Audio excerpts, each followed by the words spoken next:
What's up, everyone? I'm Steph Smalls. I have another episode of Smalls Talk Smalls, and tonight I have with me, very excited, Jeff Bell. What's going on, my friend? Not much. I'm ready. It's Monday night. We're ready for a fantastic showdown between the Rams and Cardinals. Other than that, it's just another football season. We're right at the end of the regular season for fantasy football. And so you're either going for playoff positioning tonight or you've got everything locked up or your season's done. Yeah, and it came really fast this year. I know we say this every year, but holy crap, did it come fast. I cannot believe it's already fantasy playoffs. It's absolutely insane. Things are also a little weird. I'll just start off. One of my favorite things to ask is I like to ask my guests about their home team. Your team is the Buffalo Bills. I will say they are holding it down, at least for the New York teams, given they are the only real New York team because the other two are in New Jersey and disgraceful. But last night, a little bit upsetting of a loss, losing in overtime. How do you feel about last night's game?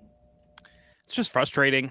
You look at so they're 0-5 in one score games, and they're almost, I think the worst ever is 0-7. I think it might have been the Carolina Panthers were 0-7 in one score games. And so it's one of those that they're 7-6 and you feel like they could be 12-1 given the talent on their team and the way everything's gone, but obviously they're not. And right now they're fighting for their playoff lives. I think where they're really struggling up the middle is where they're really struggling. If you check out Pro Football or PFF, you look at their player grades, you look at their lineup, it's really up the middle. The guards have been bad. And really the guy that they needed to step forward that hasn't has been Edmonds at the middle linebacker. He's their lowest graded defensive player. And they drafted him in the first round a couple of years ago as kind of that linchpin of the defense. Now, obviously, they just lost Tre'Davious White, so that's frustrating. The officials have done them no favors. It's one of these that I hate to blame the officials, but at the same time, it's been bad over the last 7 days. And so it's just been frustrating to drop these close games, but it is life. So what needs to change, you think? Because, I mean, realistically, that the running game, you can almost go as far as to say it's non-existent right now. Is that the main issue? Is it the coach? Is there the biggest issue, or is it a compilation of a couple things? So I really like Sean McDermott as a coach, and I think he's a great turnaround artist. He was able to instill culture. It's one of those that I think that if his team is chasing and has a chip on their shoulder, I think they're in a great position. I think coming into this season, the Bills had all the expectations in the world and were expected to run away with the AFC East. And even through 5 weeks, they were 4-1 and everybody else was 1-4. And so they were running away with the division. It's just almost like everybody believed that they accomplished something before they really did. And so I don't know. I hate to say anything bad about McDermott because I'm thankful for everything he's put in, but I have questions about if he's a high-level strategist with a very good team. It just kind of seems like he's the type of guy that we're just going to try harder than you and we're going to win that way. And I think we've seen at the highest level, there needs to be some real game planning that goes into winning these games. Right, you kind of have to have this more than one-dimensional game where you have a running game that you can use, especially when you have a mobile quarterback like Josh Allen, so that you can take a little bit of that pressure off. Even though, I mean, what did he have last night? 100 plus. I mean, the guy can take off. Do they need to design more runs for him? Is there a way that they could be using Josh Allen better, or is he like at the bottom of the totem pole, the issue right now? I think he's the bottom totem pole issue right now. I'd love if they had a feature back. It's one of and we've seen committees come through. Zach Moss and Devin Singletary and Matt Breida are just not it. And so it'd be, and I do think that if it had fallen right, I think they would have taken Najee Harris or Travis Etienne. The way we've seen Javonte Williams break out, God, he put him in that offense. It would have been fantastic. That is the one piece that, and I know you're not supposed to draft running backs in the first round, but you can look behind me on one of the greatest Bills teams ever, and you see two guys there, Jim Kelly and Thurman Thomas, and they led to the 4 Super Bowls through the 90s, and they were going hand in hand. And I would love to see that, but I know that the league has evolved, and that's not how you build teams anymore. But and I think you can make an argument, though. I will say, right, like when Saquon was drafted, of course, I'm already 5 minutes in. I'm bringing up the Giants, but this is what happens because it is my team. Is when they drafted Saquon, he was drafted to be the focal point. That's all, they needed him to be that guy. Whereas I think the Bills could support a running back a little bit earlier on in the draft, and people normally like, because they don't have to rely on that guy. Last year, you guys, the tight end play wasn't really there, but this year you've gotten that aspect involved more, and you're really just missing that running game. So I think that your team could support having a running back, maybe drafted a little bit earlier than people would like, but with Singletary and Moss, as far as fantasy goes, because we'll start switching the narrative here, are either of those guys even worth having on your roster? Are they droppable? What do you do? Because Zach Moss, I have beaten my chest for this guy. He frustrates the heck out of me. I do think the talent is there, but for some reason he just constantly comes up short. Or then you play Singletary, and then it's Moss's game, so it's a nightmare. Yeah. Do you desperately need 8 PPR points? Because that's the reality of what it is. And we've seen Zach Moss out of the lineup, and Devin Singletary hasn't stepped forward. We've seen Matt Breida show flashes, but it's that, do you really need 8 PPR points out of your running back position, or can you better position yourself to have some of these high upside, a guy like Alexander Madison, and that if Dalvin Cook misses, all of a sudden you've got a slam dunk running back one. The way I build rosters, I don't usually end up with Bills running backs, because I do like to build 0 RB, but it's just the ceiling's not there. It's, you can find Rex Burkhead off the waiver wire to give you 7 points if you're really that desperate. Yeah, definitely. And this transitions so nicely into, we got a ton of mailbag questions, more than I was expecting even. And, one of those backfields in this 0 RB situation that was talked about a lot is Chase Edmonds and James Conner. A lot of people were a lot lower on James Conner. Someone that is doing fantastic. He's RB10 before Monday Night Football, is an absolute powerhouse. A lot of that is probably to do with the red zone work he does get, absolutely, and Chase Edmonds being out. The question was, is Chase Edmonds droppable? No, he's not. First off, I need to give you props, because we Edmonds and Connor were something that we were divided on. We kind of have a lot of similar opinions about players, but we were divided on the Cardinals running backs. I liked Edmonds a little bit more. Early in the season, he looked like he was going to be the guy. He got hurt, and James Conner really stepped forward. So props to you on calling that one out. As to, is Chase Edmonds droppable? That's the type of player you want to put on your bench right now.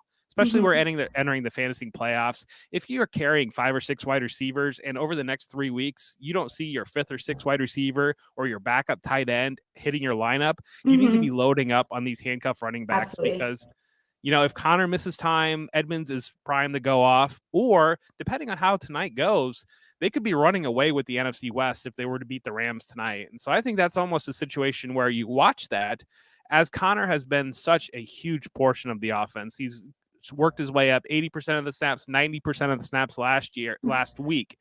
So that's where, if they start to rest him down the stretch and work Chase Edmonds back in, expecting for the playoffs to be able to use both of these guys in spells, that's where I think Edmonds also has opportunity outside of injury. Right. And James Conner is a perfect example of, a situation on top of everyone is too scared because he's been injured, right? The talent has always been there. But he's been injured, or this is the longest, knock on wood, God forbid something happens there, I'll kick myself because it'll be my fault, but everyone expected him kind of to be injured, and that's why he fell to those later rounds where you saw Chase Edmonds going a little bit ahead of him. But I think Arizona's done a good job using him the way that they should be. Another running back, and this leads into our next question, is, can I trust Rashad Penny moving forward?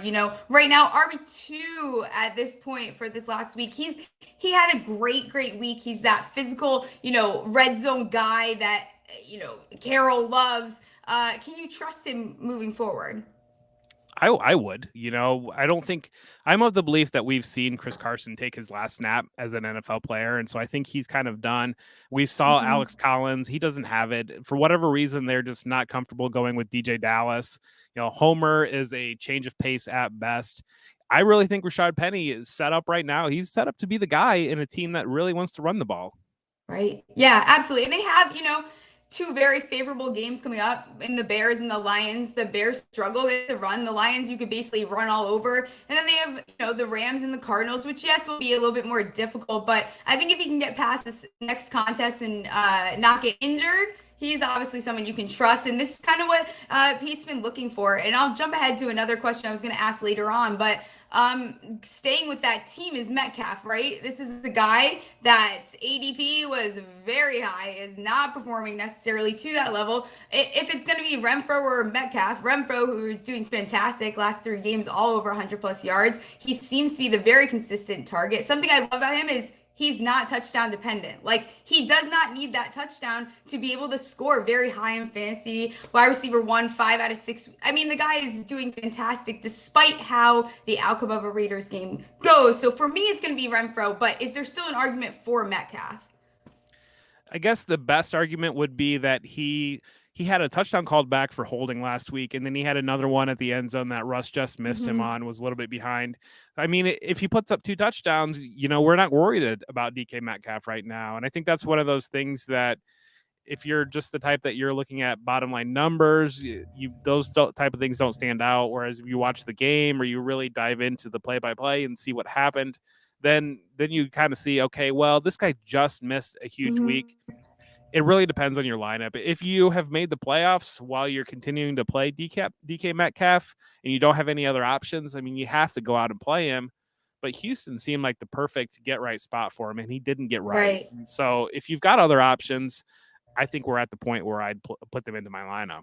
Yeah, absolutely. And I think that's part of it. You've made it this far. I mean, if you're choosing between the two, you're going to have to start looking at matchups because, like I said, even for wide receivers, those Seahawks do have a little bit more complicated competitions than their other weeks. Bears, Lions, that's favorable. But we just saw what they did with Houston. So I'm a little bit off Metcalf. I think Metcalf's value probably was a little bit higher starting this season. If there's a change in anything across the board, maybe we see that alter. But we'll move forward to this one. Obviously was very directed towards you. Can you talk me out of making Josh Allen my QB1? Of course I can't. No way. No, I think there's a argument to be made for Justin Herbert has looked fantastic, and you could make an argument that he might have better weapons around him in a team that kind of seems to be in more back and forth games than what the Bills have been in. And so that I think is a fair argument. The biggest knock right now would be Allen's health because he had that sprained foot. He was in a walking boot post game. Not entirely sure. Was he running on adrenaline through the end of the Buccaneers game? Is this going to the type of thing that is going to be a problem going forward? Long term, as Dynasty quarterback 1, he was mine coming into the season, and he's performed at that level. So it really. But that it's 6 to 1, half a dozen the other. You might like Kyler, you might like Justin Herbert, you might like Josh Allen. We're really splitting hair at the top. Definitely. And my Dynasty QB1 was Murray at the time, but again, you can't foresee injuries, and there's a strong argument for Josh Allen, who was my QB2. So again, these mobile quarterbacks, this is the way the league is going, especially when they have that entire upside. Josh Allen, I mean, because there is no running game, he is the running game. So there is a little bit more upside there than Murray, I think, because of the weapons that they've added to that backfield and their ability to produce with them. And then let's go to the next question. And stays with the Cardinals. If you had to put $100 on one of these teams, Rams or Cardinals, who makes it the farthest in playoffs? I would take the Cardinals because the Rams defense has really struggled. It's not been what we expect out of the Rams defense. And Matthew Stafford has never won in a big position. And so Kyler Murray hasn't either. But at the same time, I'll take the guy that has been in the league for a handful of years versus the guy that's been in the league for nearly 15 years that's never won in a big spot. So I would lean towards the Cardinals. I think that I've joked that the Cardinals are the Adam Dunn of the NFL, where it feels like they either hit a home run or strike out, but they've hit more home runs than strike out all throughout the season. Yeah, and I kind of think there is a little bit upside here where they had Hopkins and Murray out all that time, still able to keep up with it. I just like the consistency that they're on. I like that path. The next question is obviously very much for probably me. I'll let you chime in. Is Kadarius Toney droppable in redraft? Yeah, he is. So is almost every giant out there. Somehow Daniel Jones has hung on to like QB 21 despite not playing these past couple weeks. Don't think we're going to end up seeing him. Saquon finally gave us a little something last week, but this team is too inconsistent. They're anemic across the board. Their coaching staff doesn't know what they're doing. So, yeah, I'm dropping him. His highest targeted week was he had 13 targets, 189. We didn't see anything like that. moving forward. So for me, he's dropped both. Dynasty, I'm probably still stashing him, but I don't feel that confident anymore. Yeah, you like the ability, but there's certainly questions around that Giants franchise, and there's questions about his health. And I know that that's something we can't predict, but it does kind of seem like it's been popping up for him. That was a concern coming in a little bit, but yes, he really had that first round draft capital, and he had two big games kind of right at the beginning of the season. But now we're almost 10 weeks away from that, if not more. And so, yeah, it's not September anymore, and you don't need him on your roster. And it's exciting, right? It's week 5, 6, whatever it was, where you see this explosive player and you're like, oh, that's why they drafted him. But you kind of have to get over that. He's already, he's on COVID reserve. The Giants just don't look good. Glennon is the QB. Maybe we'll get your backup that we signed just as a security blanket. And it doesn't look promising for Daniel Jones to come back. And I think that would be the only upside for him is if Daniel Jones is on the field, which doesn't look great. We're going to go with the last question. Well, 2 more questions. I'm going to add one in there because I'm interested what your take is on Calvin Ridley. What do you do in redraft? What are you doing in dynasty? And what are you doing in a situation next year, right? Do we need more? I'm very confused about Ridley.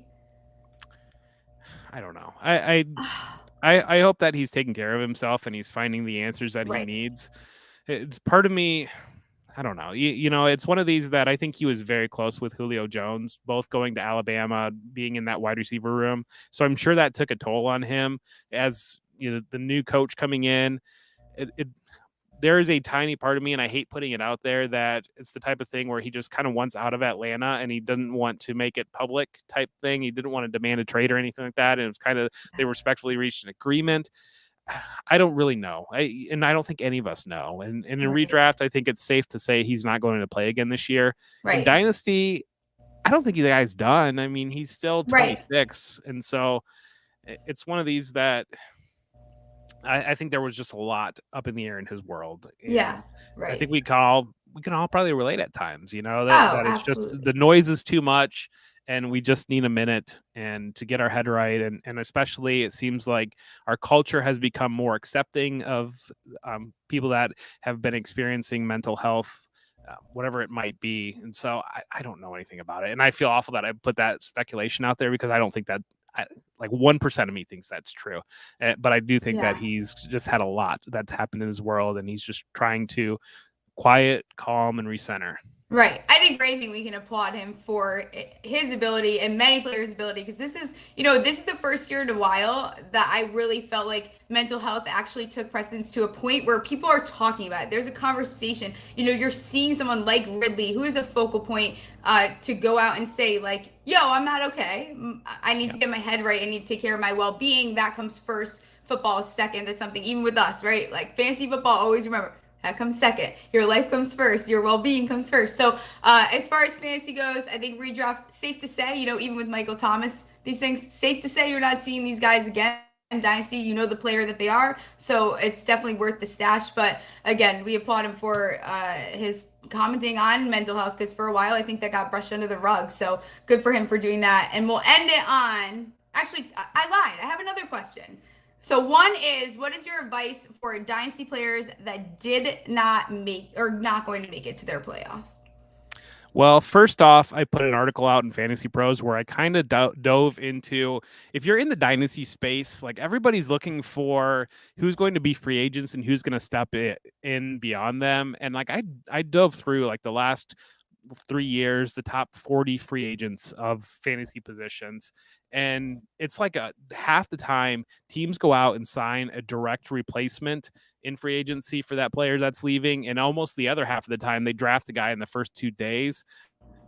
But the reality of it is there creates a vacuum, a market in dynasty, in the Twitter sphere, whatever it might be, where if a guy's not signed for it, we speculate that, oh, well, this guy's going to be a free agent and, oh, there's nobody else on the roster. And I think Quentin Cephas is the perfect example of this. Quentin Cephas from the Lions last year, where everybody was like, well, Marvin Jones and Kenny Galladay are gone. There's nobody on the Lions. You got to get Cephas. He's going to explode. there's, your guy Jalen Darden is the type of guy that might be in that position with Godwin becoming a free agent. Tyler Johnson's another guy that he's probably rostered. Mm-hmm. But there are a handful of, Josh Palmer. We saw him play very well. He's probably rostered already. I was able to Right. get Jalen Guyton in a couple of spots, and he also had a long touchdown with Mike Williams impending free agency. I think there's a real opportunity out there that you can add some of these guys to the end of your roster, wait for Twitter to blow them up in January and February and flip them for third round picks or whatever it might be that you can roll forward. Right. It's being strategic, being smart. When can you get these guys at a value that eventually, and even now, right? Renfro is blowing up. I think right now there's a little bit of a window to even be getting rid of one of those guys because you can sell them when Twitter is high. You want to go with the trend. If you're in one of those rebuilds and you kind of, you didn't make playoffs, you got Renfro, this might be the time to try to start think about getting rid of guys like that when everyone's so excited about them.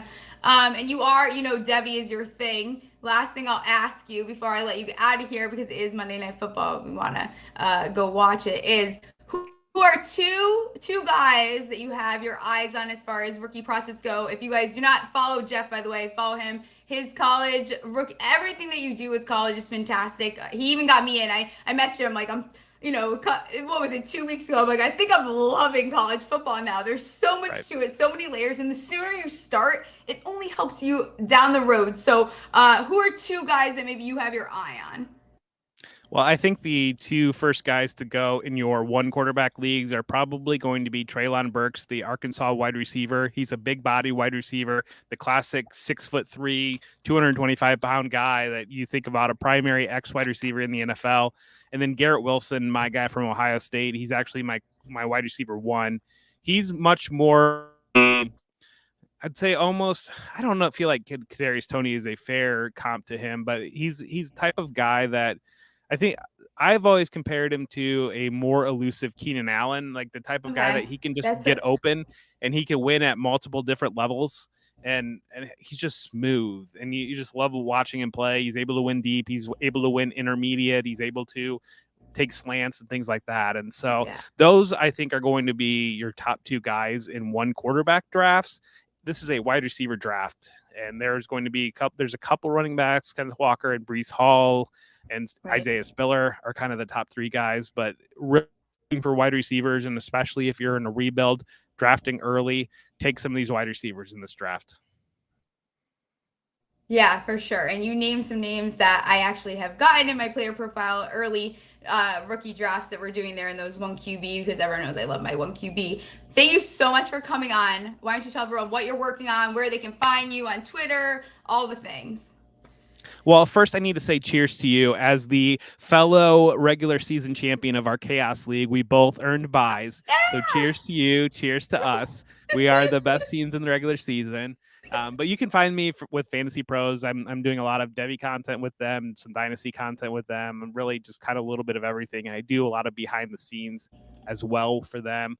Debbie Royale is my baby. It's my show, 9:30 on Tuesday nights. We run through Debbie. We run through college football. We do gambling. We do picks. And then I also just have a lot of fun with my friends on Coming Off the Edge at 7 o'clock on Tuesday nights. Yeah, Jeff is a fantastic follow, especially this is like your season to thrive too, right? Because even I'll put your show on. It's nice to have that in background as you're preparing for it, because you want to hear these names, get them in your vocabulary, get them a little bit like to know them before we start approaching this off season. So thank you so much for coming on. He is number one in that league, so kudos to you. That was a very chaotic league that we're in. We're having to post those rules somewhere for everyone because they haven't gone up in a while. Thank you again, and happy Monday Night Football, everyone. Thank you.